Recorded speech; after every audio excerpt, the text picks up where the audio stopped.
عقیدے کے معاملے میں تقلید جائز ہی نہیں ہے، اور جس معاملے میں تقلید جائز ہی نہیں ہے اس کے لیے تو ہر کسی کو اپنے طور پہ علم حاصل کرنا ہے۔ تو عقیدے کا علم انڈیویجولی انفرادی طور پر ہر کسی کے لیے حاصل کرنا یہ فرض ہے، لیکن یہ ہے کہ ہمارے ہاں بدقسمتی سے عقیدے کی تعلیم دینے کی نشستیں نہیں لگتی، اور ہم عقیدے کے حوالے سے عموماً سننا بھی ہمیں تھوڑا سا عجیب لگتا ہے، کیونکہ جس کی سماعت قوالی پر ہے اس کو سمپل نعت سنائیں اس کو مزہ نہیں آتا، اور جس کو نعت سننے پہ سماعت سیٹ ہے اس کو آپ قوالی سنائیں تو اس کے لیے سماع خراشی۔ اور ہماری طبیعتیں اس قدر جامد ہو چکی ہیں کہ عقیدے کی تعلیم کہ جو سب سے ضروری ہے، اس سب سے ضروری تعلیم کے لیے ہم نے اپنے ذہن کو بنجر کر دیا۔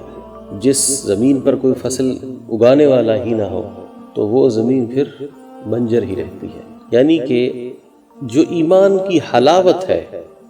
اس کا سب سے بنیادی تعلق عقیدے کی تعلیم کے ساتھ ہے۔ جب عقیدے کی تعلیم ہی نہیں ہوگی تو آگے حلاوت ایمانی کہاں سے ملے گی؟ سجدوں میں بندہ جا رہا ہے، سجدوں میں جا رہا ہے، لیکن اس ذات باری تعالیٰ کے انوار و تجلیات اور اس کے کارگری کا جو احساس ہے اس کا ادراک تو عقیدہ عطا کرے گا، اور عقیدے کا باب ہم نے بند کر کے رکھا ہے، اس چیپٹر کی سٹڈی نہیں کرنا۔ اگر کسی کتاب میں بھی ہے تو ہماری تو بہت بڑی سٹڈی ہے، تو ہم غسل اور وضو کے فرائض اور مسائل کو پڑھ لیں۔ ہم عقیدت میں زیادہ ہیں، عقیدے میں کم ہیں، جیسے طبیعت میں زیادہ ہیں، شریعت میں کم ہیں، ویسے ہی ہم عقیدت میں زیادہ اور عقیدے میں کم ہیں۔ تو ہمیں بغیر عقیدے کے جو عقیدت ہے وہ حماقت ہے، اور بغیر شریعت کی جو طبیعت ہے وہ شرارت ہے۔ تو اس لیے ہمیں حماقت و شرارت سے بچ کے اپنے عقیدے کو سمجھنا ہے۔ یہ نہیں ہے کہ ہم بد عقیدہ ہیں، نہیں، لیکن یہ ہے کہ بھائی آپ کی جیب میں سونا چاندی بھرا ہوا ہے، ایک شخص ہے سونا چاندی اس نے جیبوں میں بھرا ہوا ہے، اور ایک شخص ہے کنگلا، تو دونوں میں بہت زیادہ فرق ہونا چاہیے۔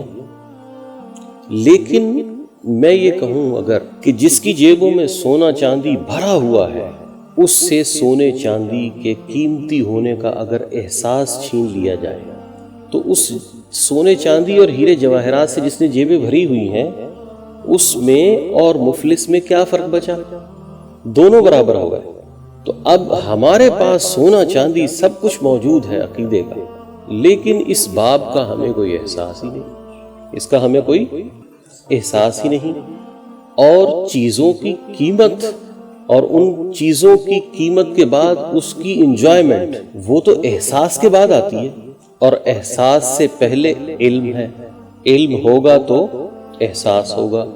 احساس ہوگا تو اس کی انجوائمنٹ ہوگی، ٹھیک ہے؟ تو ہم نقطۂ آغاز سے ہی جب